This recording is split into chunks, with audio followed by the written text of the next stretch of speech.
Я вітаю вас, мене звуть Sophia. It is Ukrainian. I said I'm greetings from Ukraine. My name is Sophia. Just so you heard the word of Ukrainian. I really wanted to tell you about our journey. We're here now, but when the war started, when the war broke out, we were in Ukraine, in the city called Dnipro. It's below the capital Kiev, if you know some names. Okay, so it was a normal day. It was 24th of February.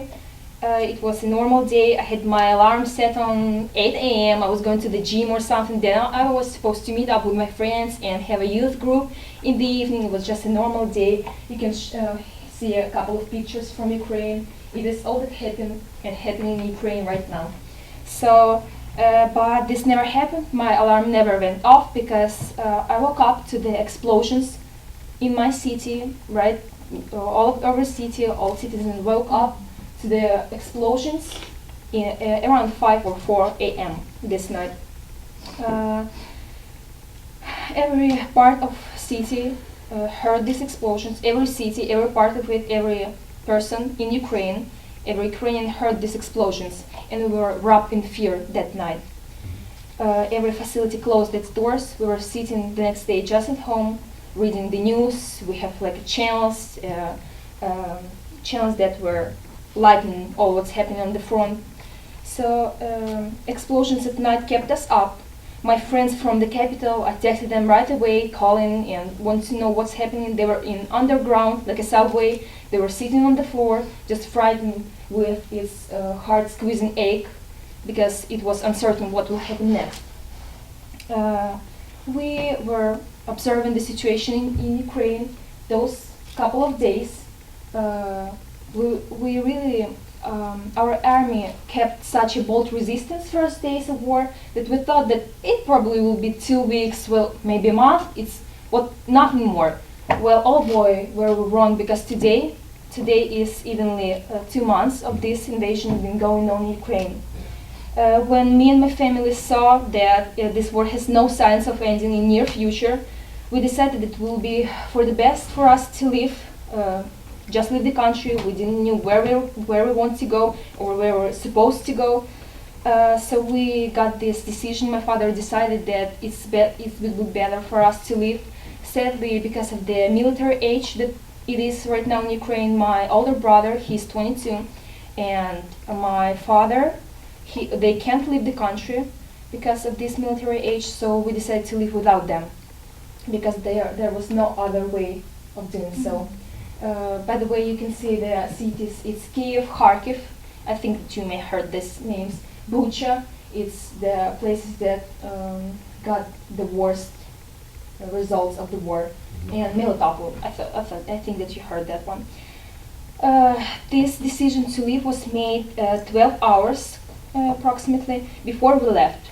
You know, you need to pack all your life in one big suitcase in 12 hours, and all us girls, you know, running around, just don't know what to pick. It was freezing cold in Ukraine. It's really brutal winters in Ukraine, and it was February. February in Ukrainian means brutal, literally. It's like a name of the month. It was snowing, it was freezing cold. I don't know, it's Fahrenheit because we have another system, but it was so cold there that you need to pick up heavy boots and coats and a scarf not to freeze. So we got our suitcases, and 12 hours before we decided to leave. I was packing my stuff, just hurrying up because my dad was telling us that we need to leave at 6 a.m. because of the time that you couldn't leave the house at night curfew. We need to leave right away at 6 a.m. not to meet lines on the checkpoints. So I packed my stuff. We pick up our grandma, my father's mother, to go with us because she's alone living in our city. We picked her up and we were on our way. Basically, then her friend called. She's an old lady. She's all alone in our city, Dnipro. She called and said that I had tickets. She was calling from train station. I had tickets, but rails were blown up and we just can't leave. can you do something? Can you help me? Because her son is in Germany, and he said that he would take care of her, of course, but there was just no way to get out of the city. So we had thank God we had a place in our car, and we picked her up from the train station where she spent the night because the train didn't leave, and we picked her up and was on our way. When we started leaving, it was comparatively safe because we're comparative in a safe area. But I wasn't, never in my life I was so tensed up. I couldn't just close my eyes just for a second. I was scared that some will explode near us because it was a lot of cars, this fear and anxious people crying everywhere. Yeah. It was just mother and their children because of their father couldn't live. It was a lot of women, crying women, and the kids on their hands just crying and weeping. As we said our goodbyes with my father, I remember he said to me that he loved me. I'm sorry.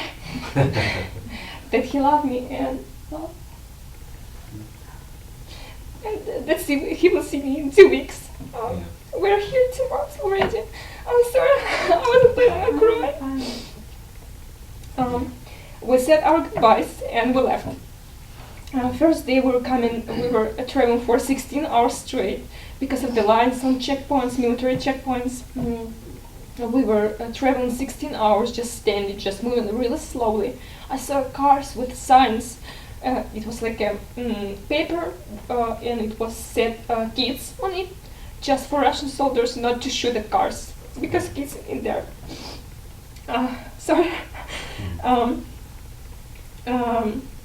So we were traveling for 16 hours, and these 16 hours we traveled like maybe 5 hours drive. So we were moving slowly because of the amount of cars on the roads. Yeah. And it was night already. The curfew, they will stop every car after curfew to check what's happening. So you can put it again if it's possible. I'll pull the pictures. We were coming, and it was already night, coming to curfew hour, and we thought that we need to stop somewhere because there's no chance that we could sleep in the car. It was 16 hours. We didn't have rest the night before because we were packing, and we decided to find somewhere to stay. We were calling every hotel in the area. It was no places there. It was just crowded. The rooms were like it was like $1,000 for a night. In Ukraine, because of the war, it was no place at all, and it was $1,000 for a room in which 10 people already can be there. We were desperate. We were crying in the car because we didn't know we could have stayed in the car, but it was freezing cold, even in the car, because we couldn't turn on heat because it really takes a lot of gas, and it was no gas in Ukraine at that time. Yeah.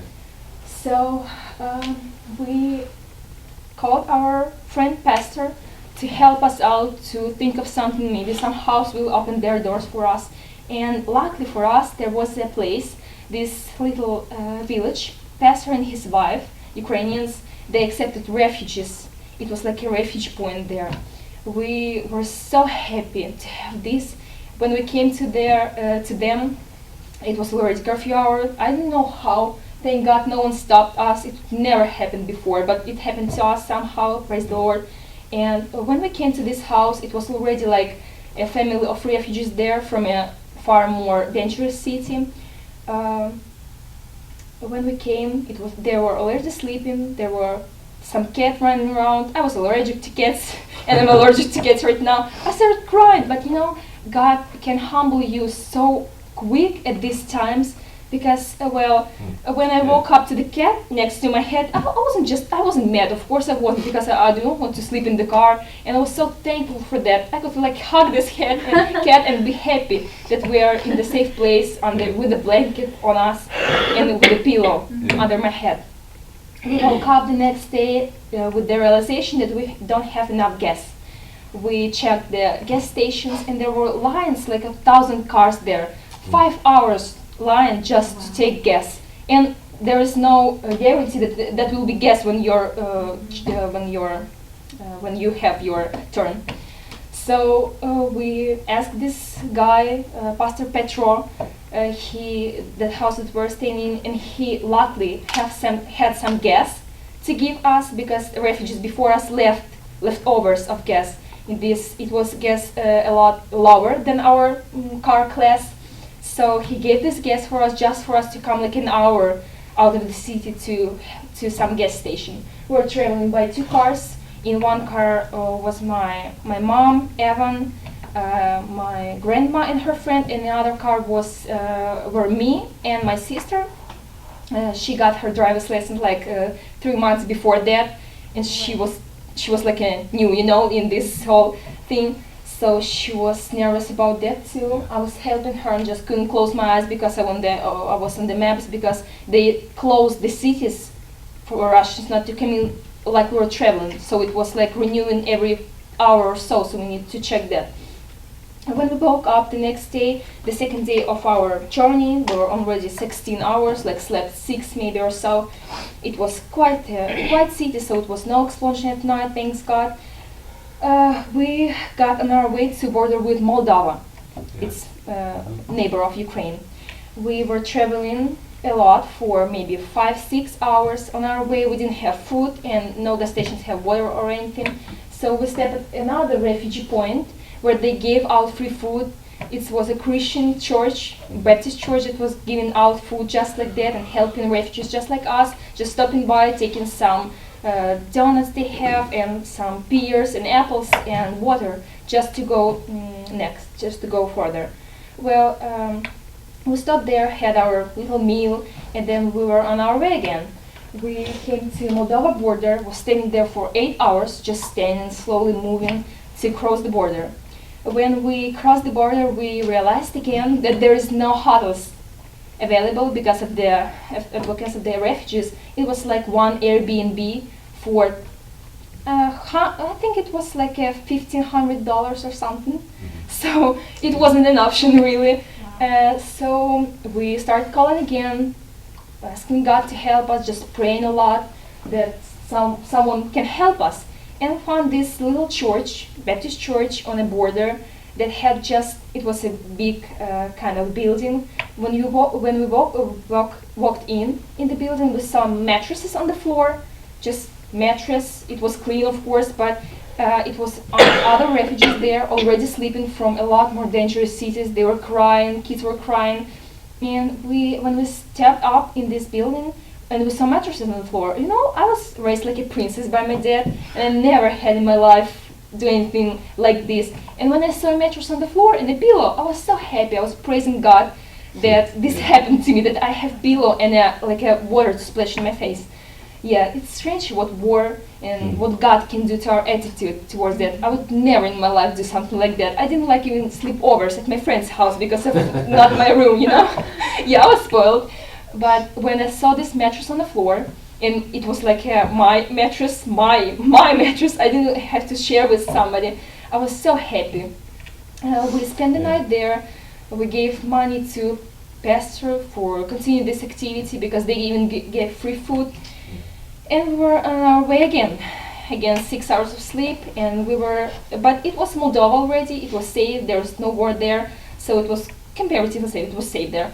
It was bad roads, but no explosions at least. Yeah. And then we were pretty safe. We got on our way and went through Moldova to Romania. Then we got Romania one day, then Hungary. After Hungary, we stopped at Austria. We spent the night there in a nice hotel, everything was back on track in our lives, everything was okay, but except we wasn't sightseeing, we was running away from the war, leaving my father and my older brother in our home, so it wasn't really fun or anything, but it was nice hotel. I would enjoy myself earlier, but not in that circumstances that happened to us. We spent the night in Austria, praying on the phone with my father and my brother, just asking about the situation in Ukraine, reading the news and everything. Then after we woke up in this Austria little city, little village, we got on our way to Germany to drop this lady off to her son. We dropped her off. She was so thankful that we helped her because there was no way to left other than a car or anything else, I don't know, by feet. We saw a lot of people walking the border by feet, just with kids on their hands with their luggage. I know I saw a couple. It was a mother and a daughter and a little girl on hands, and they had just like one bag of clothes. I know who chose what to take. I know because I was able to take some nice clothes. I have a dress to be here today, but other people weren't so lucky as me. When we dropped this lady in Germany, we went to Holland. That's where my aunt is, my father's sister. She got home for us. We dropped our grandma there. We were staying there, just observing the situation. So you could know I was packing just for 2 weeks. I had like a pair of sweats, sweatshirt, a couple of long sleeves, heavy coat, boots, because it was winter, it was freezing. And when we were there, we were staying, we were praising the Lord that everything okay, comparatively, like on that side we were okay, but on the inside it was war going inside of us, because we were trying to fight hate to Russians. It's so hard these days. It's hard to, in these circumstances, it's hard to obtain your heart and not allow to hate go into your heart and just to hate Russians. It was hard because they were killing like my Ukrainians. It's my land. I was never actually a patriot. I planned to go in the United States. I planned to stand here or something. But when this war broke out, I became so much patriotic to my land. I loved and I cherished every moment that I shared with my loved ones and with my friends. When we came to Holland, we were calling, staying there, just waiting for the situation. We stayed there for, I think, 5 weeks or so. When we saw that the situation isn't clearing up or anything, not even coming in the way of clearing up, we decided to come here because it's really expensive in Europe. And my family was a missionary to Ukraine like 20 years. So everything is very familiar to us. We know the language. Well, at least I hope I do. I hope I'm not doing too many mistakes. Go easy on me. So we want to come here. We decided to do that because of the situation in Europe. It wasn't really familiar to us. So we came here. It was a hard way, but it's another story. We were late for our planes, but praise God, we're here finally. And then when we were in United States already, I got a call from my friend. I was in a conference kind of thing, and I met a pastor there. He was really nice. He's just the sweetest person I know, I think. So he's a Baptist pastor, a missionary in Ukraine, and I got a call that he went missing from there. He was getting like a military help to refugees or something. He was coming between really dangerous cities on really dangerous roads. So I got a call. My friend said that he went missing from the radars. They just lost track of him. I just immediately stopped and started crying because I know this guy. Like when you see these pictures, I don't know these guys. It's hard squeezing, but I don't know them. And I got this call, and my friend went missing. He's old. He's like 40 years old, but he was so dear to my heart.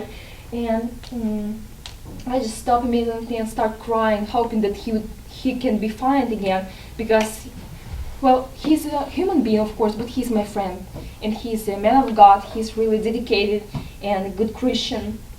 So I started praying and crying. It passed like 2 days. They got track of him or anything. They just lost him. But then I got another call in a couple of days that they found him. Thank God.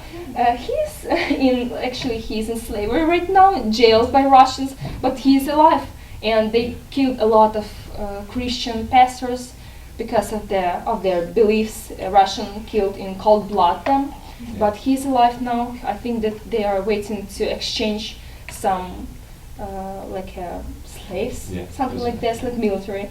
So, but he's alive, and thank God. And he's kind of trapped there. But I thank God that he's just alive, basically.